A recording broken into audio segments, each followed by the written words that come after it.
Menurut Ahmad Zamzuri pada tahun 2012, MAD merupakan satu model reka bentuk instruksi yang telah ditambah baik dari model asal iaitu AD yang telah direka bentuk dalam kursus teori reka bentuk instruksi Universiti Pendidikan Sultan Idris.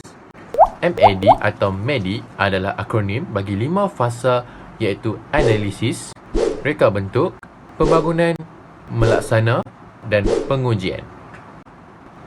Beberapa subtugasan dikandungi dalam setiap fasa dan ia dapat membantu menerangkan secara lebih mendalam tentang fungsi setiap fasa, yang mana hal ini tidak terkandung dalam kebanyakan model reka bentuk instruksi yang sedia ada. Sebagai contoh, bagi fasa pertama iaitu analisis, mengandungi subtugasan objektif, pengguna, user, kandungan, konten, kaedah atau method, platform, perisian dan software. Dalam projek video ini, kami memfokuskan pada fasa pertama iaitu analisis. Objektif fasa analisis ialah boleh dijadikan panduan dalam penyediaan kerangka kerja pembangunan perisian pendidikan yang berasaskan multimedia yang lebih berkesan dan relevan. Yang kedua, dapat mengenali dengan tepat keperluan audiens sasaran serta menyelidik aspek kontraktual yang mempengaruhi proses pembelajaran. Yang ketiga, membina dasar yang kukuh bagi merancang pengalaman pembelajaran yang bersifat inklusif dan memberi tumpuan kepada keperluan pelajar secara holistik.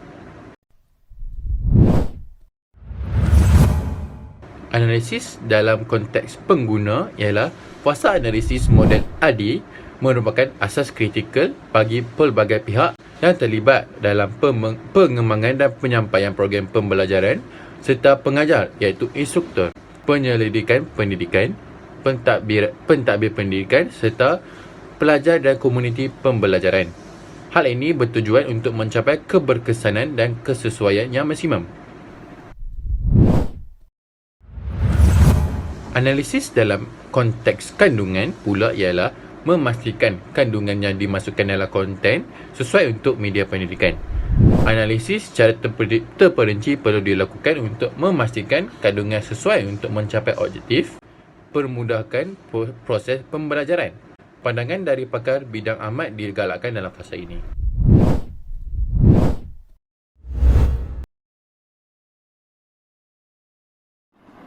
Saya akan sambung langkah seterusnya iaitu kaedah.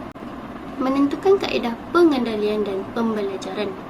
Antara kaedah pengendalian yang boleh dinilai kesesuaiannya dengan objektif yang dinyatakan termasuklah kaedah tutorial, latih tubi, simulasi, permainan digital, penyelesaian masalah, persembahan dan sebagainya. Manakala, kaedah pembelajaran yang boleh dinilai melibatkan pengkuliahan sahala atau interaktif, pembelajaran kendiri, pembelajaran kolaborasi dan pembelajaran berasaskan masalah. Pendapat dari pakar bidang dan pakar dalam reka bentuk instruksi juga perlu diambil kira dalam langkah ini. Seterusnya adalah platform.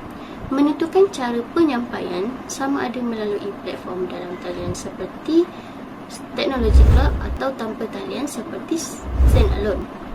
Analisis infrastruktur, perkakasan dan persekitaran pembelajaran perlu dilakukan untuk memilih platform yang sesuai. Persona dan peta empati yang dibuat dalam subtugasan pengguna sepatutnya diambil kira dalam tujuan ini.